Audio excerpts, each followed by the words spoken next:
Oh, thank you, Kit. Is this working? Yes.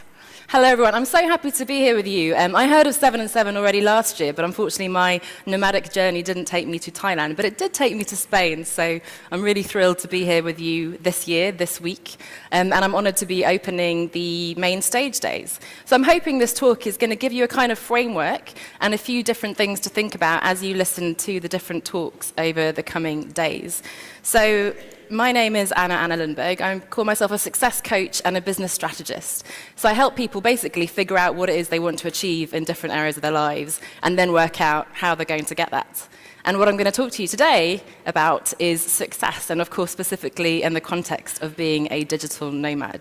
The SE, by the way, just to say, is not because I'm Ponzi. It's just that Anna Lundberg is one of the most common names in Sweden, so whenever I need to get a social media handle on my website, I need to add my middle initials. So that's Sophia Elizabeth, just so you know.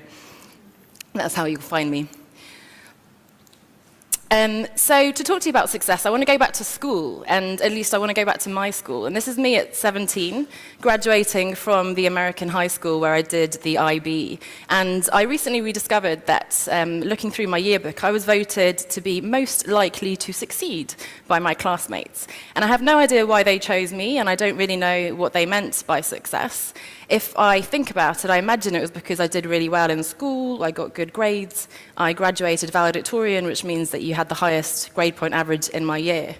And after graduating, I went on to Oxford University, do my undergraduate degree. I then went on to do a master's degree at the university in Geneva in Switzerland, the university where former Secretary General of the UN Kofi Annan studied. After that, I went into a very good job, and I was there for 7 years still in Geneva, Switzerland. But, and this may be familiar to some of you in the room, when I looked back over those years, I realized I'd been on sort of a conveyor belt. I hadn't really been making intentional choices about what I wanted to do. When I went on to university, I chose philosophy, politics, and economics, not because I wanted to study politics, but because it was three courses, and I didn't have to narrow down my options to choose one topic. I went on to the university in Switzerland simply because somebody said, oh, there's this university in Switzerland, and I didn't know what else to do, so I thought, oh, okay, I'll do that. And after that, I wanted to continue in development, so I wanted to work at the UN or in an NGO, but the one company that gave me a job was in the private sector, so I was like, oh, okay, I'll do that. So, really not making any kind of intentional choices about what I wanted to do. And it all came to a head in 2013, when, and I guess I can't really think of what the specific trigger was, but something happened, things had just built up over time, and although I had this sort of impressive CV on paper, it just didn't feel meaningful to me. So I didn't quit, but I asked my boss for a sabbatical, and I was allowed to go off for 3 months. So I traveled across South America.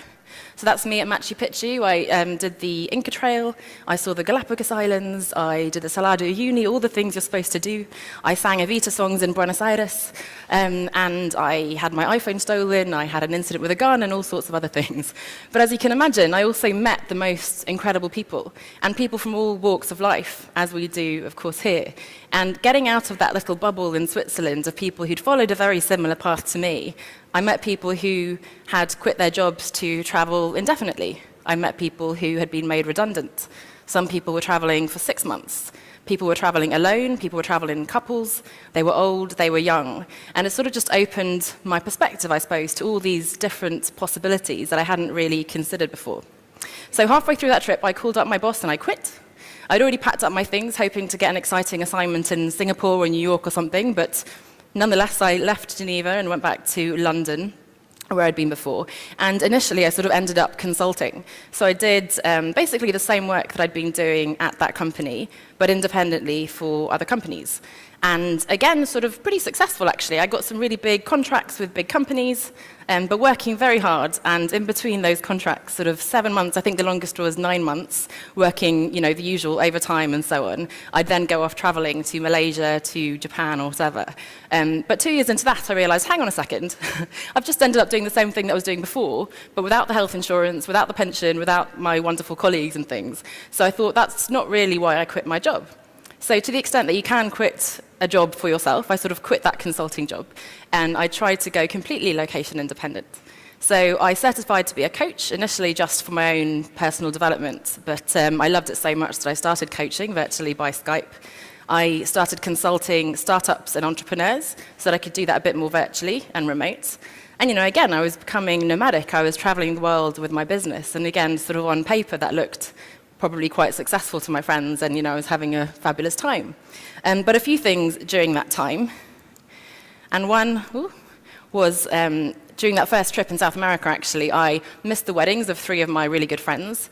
I was single, and I would meet guys who I thought, ooh, this could be something. And then I'd move on to the next destination before I got to know if that might be the case. And worst of all, I missed the birth of my little baby niece, Evelina. And not just that, but my sister went through a really difficult time when she was born premature, and that's time that I can never get back. I was somewhere in a jeep on the Salado uni without mobile reception, so I still don't know exactly which day she was born, which is pretty terrible. And that, that was very difficult for me to miss those things. And then this happened. So last December, I met somebody, big capital S, and I fell in love with someone who actually grew up very close to me in London. So everyone finds this hilarious because I've been traveling the world, not really looking for love, but nonetheless, I found it right next door. So this year, I've been hanging around London. And that, from a work context, has meant that I can do more sort of face-to-face work, and I can develop more ongoing relationships with people in a more sort of physical and intimate setting, I suppose. I went to Wimbledon this summer for the first time, which has always been on my bucket list. And of course, spending much more time with my lovely niece, Lena, and my nephew, Oscar. So, that's been a change as well this year as I've become, I guess, a little bit nomadic, but still location independent. And because I've been in London, I've actually had the opportunity to go back to both of my old schools. And in some weird, ironic twist of fate, I'm now talking to students and talking to them about what success means and how they might be able to create success in their future career. So I've sort of come full circle to where I was. The worst thing I realized when I was talking to these guys is I'm now double their age. I'm double the age I was when I graduated, which is a little shocking to me, but nonetheless. I'm really interested now in exploring this idea of success and what it looks like and how we can hopefully get younger people thinking in a different way from the beginning so they don't have to make my mistakes, they can make different mistakes instead. So before going into that, I just want to say, I guess, a few words on why I talk about success. Because people ask me, but why don't you talk about fulfillment and happiness? Why are you so obsessed with success? And it's not that I'm obsessed with success. I feel it's that we're all obsessed with success. We're bombarded with these images of success, whether it's the traditional sort of Wall Street, that man in the suit, big house, American dream definition of success, which I think most of us have rejected to some extent, or if it's the new modern sort of hustler who's making money while they sleep and traveling the world as a best-selling author or a thought leader and all these things. That's another image we now have. And even at a sort of lower daily level, we have on social media the presentation of our very best, shiniest selves. I'm posting on Instagram all these great shots of Barcelona and coffees in co-working spaces, but I don't tell anyone that I'm tired or that I'm not sleeping this week and I've got all these deadlines. And oh my goodness, you don't really share those vulnerabilities and stresses that you experience. So it's not that I'm obsessed with success, I just feel that the world is obsessed with success. And secondly, if you look up the definition of success, it simply means the accomplishment of an aim or a purpose. And that means it's completely open to us to define what that means. So it can mean fulfillment or happiness, but of course that then begs the question of what fulfillment or happiness means to you. So to look a little bit at what success means and has meant over the years, I like to let's time travel, become time-traveling nomads and not just geographical nomads, and go back to ancient Greece. And as I've discovered, the word for work in ancient Greek is pornos, which comes from the Latin poena, which meant pain, torment, and sorrow. So in those days, of course, they had slaves who did the manual labor, but work was really not something that was admired. So it was all about the leisure time. And a gentleman in particular would spend his time philosophizing and doing the arts and getting very wise and moral, but certainly not working. So it's just an interesting contrast maybe to what we see today. And fast forward from that to the Protestant Reformation, we had Max Weber and the Protestant work ethic, which is all about diligence and working hard, and Martin Luther as well, who talked about work as serving God. And we were supposed to work really hard to earn money, earn enough money to survive, but certainly not any more than that.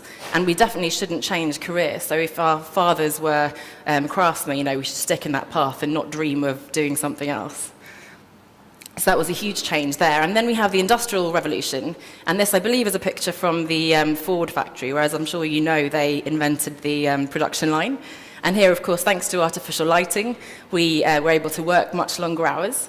We were an anonymous cog in the machine, really. We're just one piece of that sort of production process, and certainly not a lot of scope for exploring fulfilment and happiness and all these things I'm talking about today.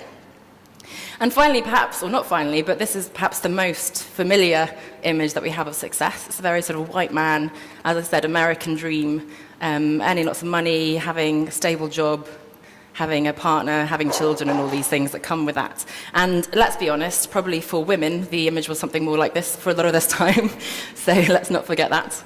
And finally, we come to the pinnacle of success. We come to the paradise of life as a digital nomad. We are millennials who live our lives on beaches where we have our laptop in one hand and a pina colada in the other, and we're earning money while we sleep. So clearly, we have reached the ultimate definition of success, and we can stop there and live our lives forever and ever. Amen, I was going to say. But perhaps not. I think the danger here, and as you can see, there's been a range of different definitions over time, and the danger is in rejecting one of those definitions, we end up taking on another. And why does that matter? Why does it matter if we live our lives according to someone else's definition of success? Well, you may have heard of an Australian nurse called Bronnie Ware. She worked with people in palliative care, so people who were very near the end of their lives, looking after them, and she collected the top 5 regrets of the dying. And the number 1 regret was, I wish I'd had the courage to live a life true to myself and not the life expected of me. And the others, by the way, were, I wish I hadn't worked so much, I wish I'd let myself be happier, I wish I'd let myself spend more time with friends and family. The problem is, if we're working towards a goal that isn't meaningful to us, when we achieve that goal, it's not really going to make a meaningful difference in our lives. And again, if we're working towards someone else's definition of success, then we're going to end up over here, whereas perhaps we wanted to be over there. And why does that even matter to us? Well, I know a lot of us have quit our jobs, probably for the freedom and fulfillment and the excitement of traveling the world. But I think ultimately we're looking for something more than that. We're looking for meaning, we're looking for fulfillment, and we're looking to make some kind of positive impact in the lives of others. And that takes a bit more than just sitting on our beaches with our laptops and that pina colada. Well, I do like a pina colada. So that's what I'd like to do for the rest of the talk now, to start to reimagine what success might look like. And we've got a few other talks over the next days about dating and families and so on. So hopefully this will give you sort of an introduction to those sessions. And before coming here, I tweeted some digital nomads to ask them what success means to them. And I've pulled out some of those quotes. So thanks to everybody who did reply to me. I'm going to read these out. So first of all, Kiri, we have, success to me means having the ability to spend time with people I care about without worrying about work things. And she highlighted hashtag being present. The next one, having the chance to take my family on all sorts of weird and wonderful adventures and earning some cash along the way. Chris Gillibay from the World Domination Summit, he talks about continuous improvement for myself and others. The Coffis said, these days it means being excited about getting out of bed every day because I can't wait to get back to work. And finally, our very own Kit with perhaps the most holistic definition. To me, success is a constellation, being of use, helping others, staying true to my mission, enjoying deep relationships, and having lots of fun. So in my experience, there are 5 different areas, and if you look back at that slide, you might notice that I've cleverly fit them into the 5 different areas that I've identified. So my own personal experience, but also working with clients.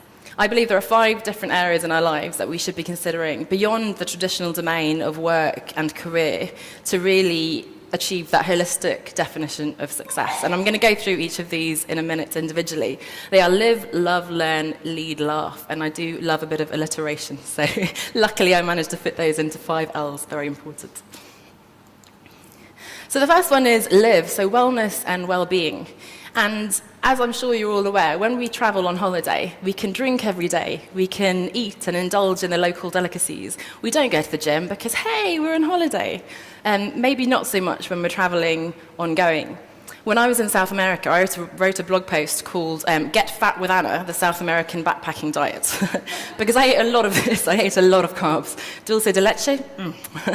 I did not do a lot of exercise. Those 4 days of the Inca Trail were not enough to burn off all those carbohydrates that I was eating. And when my friend saw that picture of me in Machu Picchu, she said, wow, you were fat. So that's a nice thing to say. So clearly, this is an area that I wasn't focusing on so much in my early days, traveling. And I wonder how many of you, if you were here, signed up to the Nomad Fitness yesterday morning? How many of you turned up? Yeah, there weren't a lot of us there. Apparently, it was one of the most popular topics that people asked for, but clearly not necessarily something that people wanted to turn up for early in the morning on a Friday. There was a beautiful sunrise. We had a really fun day, and I'm glad I went. But, these are things to think about. And I'm mentioning just healthy eating and exercise, but it's not just that. It's physical health, but it's also mental health, emotional health, spiritual health. We had a doctor yesterday, Mariana, talking to us about this yesterday, which I was really happy to see. Health and well-being is really the foundation on which everything else is built. And unfortunately, it often comes last, but I think it really needs to come first. So that's the first L, wellness and well-being. The second one is love, and I don't just mean romance and hot guys on mountaintops. I mean broader relationships. So with our friends, with our colleagues, with fellow digital nomads, and even with our local community, that feeling of belonging. So as I said, when I was traveling, I was single, and I actually do really well by myself. I'm a bit too independent, perhaps. I can work really hard, I'm very driven, and I'm pretty happy by myself. But maybe when you're sitting on that mountaintop taking the selfie, you might be looking to your left and thinking, hang on, maybe it would be nice to have someone to share this with. And if so, maybe it's something that you need to shift a bit more attention to, if that's something that you'd like to do in the future. And we're also talking about families, I think, later today or tomorrow, and that's another thing to consider. If that's something that is important to you in your life, it is something that requires a bit of proper attention. And you saw that I missed those special hands up then, who's missed a special family event or a birthday or a wedding, something they wish they'd been there for, and who's ever felt lonely on their trips? Yeah. So that's an important thing to consider. So yes, we're having an amazing time traveling, but how are we connecting with people back home? So of course we have Skype and FaceTime and so on. Hopefully we are earning enough money so that we can travel back now and then. And also, this kind of event is such an amazing place to meet like-minded people, and I hope we all get to stay in touch going forwards and to maybe meet up somewhere along the road as well. The next one is learn. And for me, this is a really important value. I'm all about continuous learning and developing. And I think all of us are sort of getting out of our comfort zone on a regular basis because we're traveling, we're getting to new cultures, we're learning languages, learning how to use the local public transport system. I always find that quite exciting. But also in work. So I've been talking to a few of you. Somebody was earning lots of money with passive income, but they were bored and they wanted to now work a bit harder. So they've now learned coding and they're going to be shifting their business in a totally new direction. Someone else who's earned 100K, which we all think, hooray, that's really the goal, that's what we all want to do. But now actually thinking, okay, but what's the next step? So it's about constantly thinking about what is that next goal. Pushing ourselves, not too much, but nonetheless pushing ourselves forward, so we're constantly evolving. In a job, we have a boss who will tell us, you've got to go to this training, or hey, you're ready for promotion. If you're the boss of yourself, when are you going to give yourself a promotion? When are you going to get a salary increase? And when are you going to take on more responsibility or maybe expand your business? The next one, and I do have work and career here because it is a part of life, one part, but nonetheless a part. But here I'm talking about much more than just the prestigious job title and so on that we left behind, but really thinking about having a meaningful impact. And taking the perfect Instagram shot of our coffee in a co-working space is not having an impact in the world as much as I like to do it. So, as I said, I really think we all of us, but certainly the people in this room, are here because we want to make a difference and want to have a meaningful impact. So how can we do that with our business? How can we do that when we're traveling? And again, I think a couple of the talks are going to be really interesting in this regard as well. And then finally, and it's a hard one to pin down, but very important, fun and spontaneity. I tend to pack my calendar so full and have so many to-do lists that I don't leave a whole lot of space for just doing fun things. How often can you say yes to something random that someone asks you to do? And more importantly for you all, how often do you actually take a holiday? We're traveling all the time, but I think certainly I always have my laptop and my phone. Next week I am going with my boyfriend to Portugal and he has a normal job. So I'm hoping that I can put my computer away at least for a few hours and have some proper time with him and proper relaxation. So that's something important to think about. So those are the 5 areas: live, wellness and well-being, love, relationships and romance, learn, development and growth, lead, career and impact, and laugh, fun and spontaneity. And I wonder, looking at those areas, is there anything that you feel is missing? What would you have expected to be there when I'm talking about success? What do you think? Is it complete? Oh, great, okay. This is what I don't have there, money. I tried to fit this in actually originally, but I thought about it, and I think in a way, financial security and even ideally financial freedom is the foundation for all these things. If we don't have that, if we can't even afford to, of course, travel or to do these other things, then that's a bit of a problem. So in a way, money feeds into all 5 of them. But also because I think society is already so obsessed with money, I've chosen to not have it in this particular model, because the intention is to take a step back and rethink success in a different way. So again, those are the 5 areas.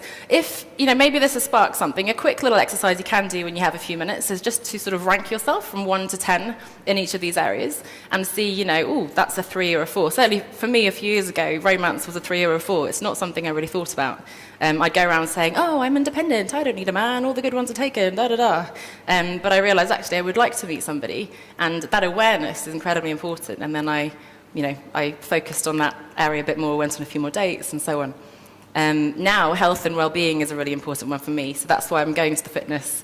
I'm trying to do a bit more meditation. I am incredibly driven, and if you saw me this morning, I'm constantly sitting at my computer doing things, and I need to learn to take a step back and relax. Personally, I struggle with migraines, which I had a lot at work, but also now, certainly sitting at my computer all the time. And I also had a bit of a cancer scare earlier this year, so that's when you realise what's really important, and taking care of our physical and, as I said, mental, emotional, spiritual well-being is fundamental to everything we do.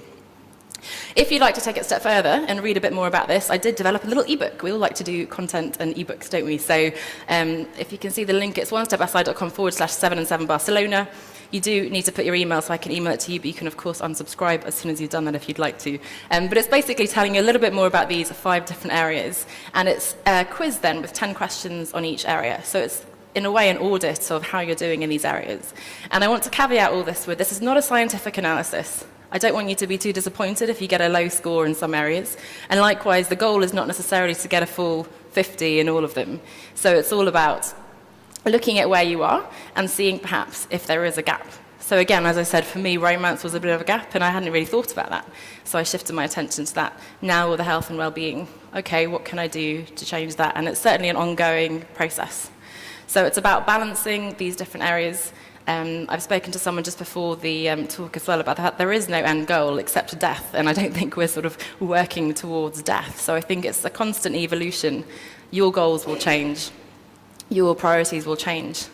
And I think my main message to you is to allow that change to happen, to not get too caught up in what other people are doing. If you want to settle down, that's okay. So I think a lot of us have friends and family who sort of live vicariously through us, and they say, oh, you've got such an exciting life, you're always doing these amazing things, and it's a lot of pressure. I feel like I need to always do amazing things, and oh my gosh, if I actually stay in London for a few months, what will they think? They'll think, oh, finally she's become sensible, she finally realised what we knew all along, she's now going to marry, have kids, get a proper job. And if I want to do that, I should be allowed to do that. If I don't, then, I should be able to choose my own path. It's just, again, being aware of those expectations from other people and from ourselves.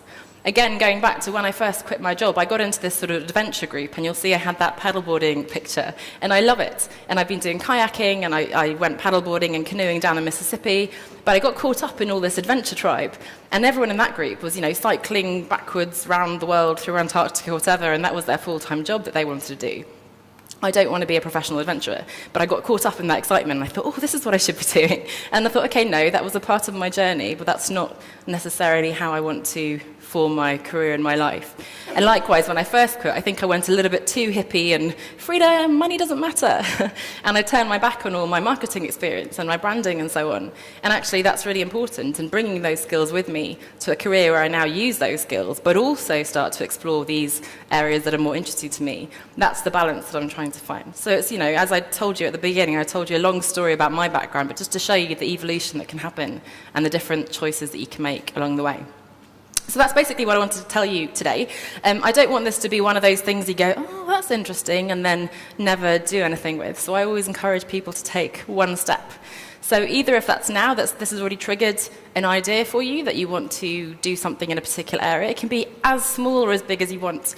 It could be researching a course, perhaps, or calling your mum, signing up to a dating site, whatever you want it to be.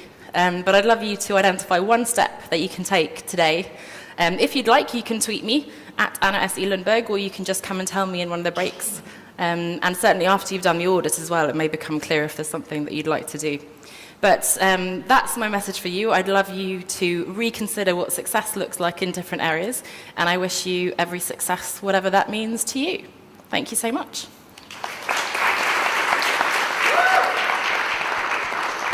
Thank you so much, Anna.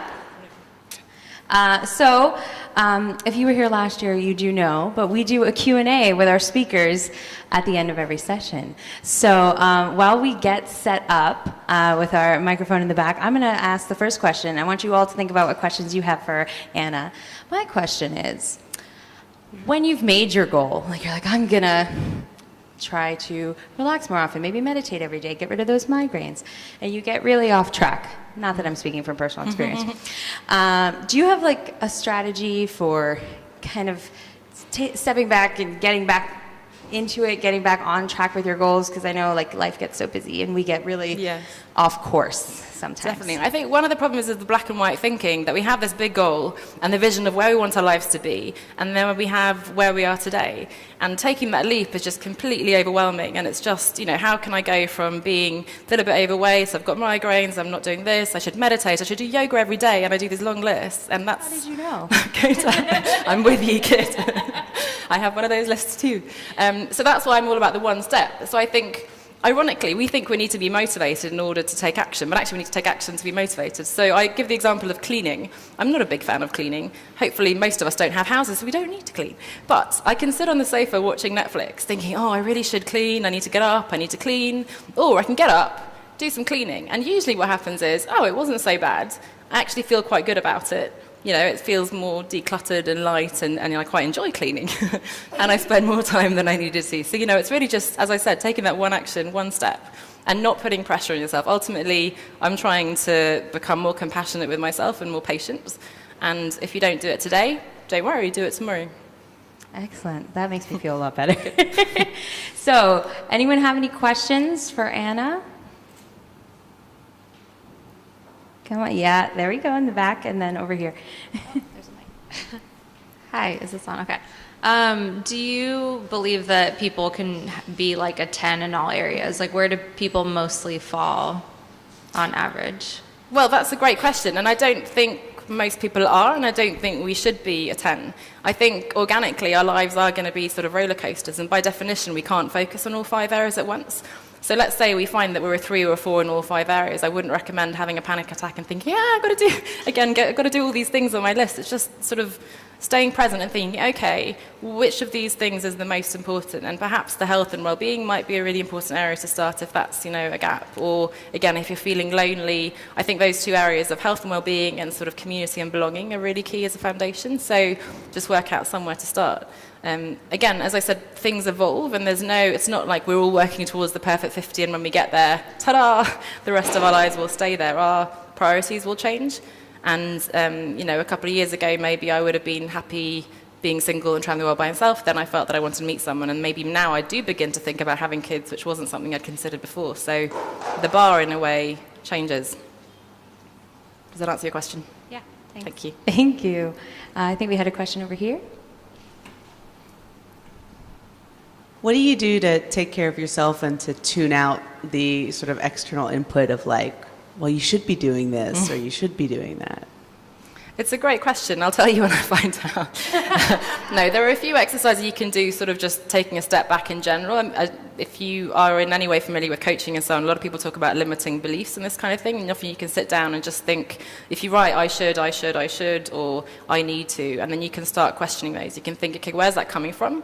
Is it something I really believe, or is it something that perhaps my parents told me, or school?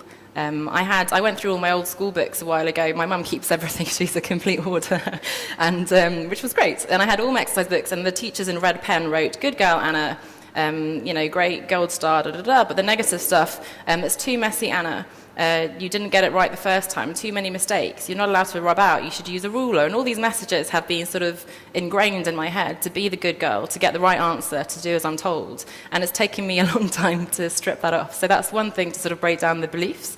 Secondly, in terms of getting away from it all, I find personally, going to the ocean or just going to nature, going for a walk, just, instead of listening to podcasts and talking to people and so on, just a little bit away into a simpler place, I guess, works quite well for me. And just, I think the closer you get to who you are and, the more relaxed and connected with that you are, the more clear it will be that this is someone else telling me and this is what I truly want to do.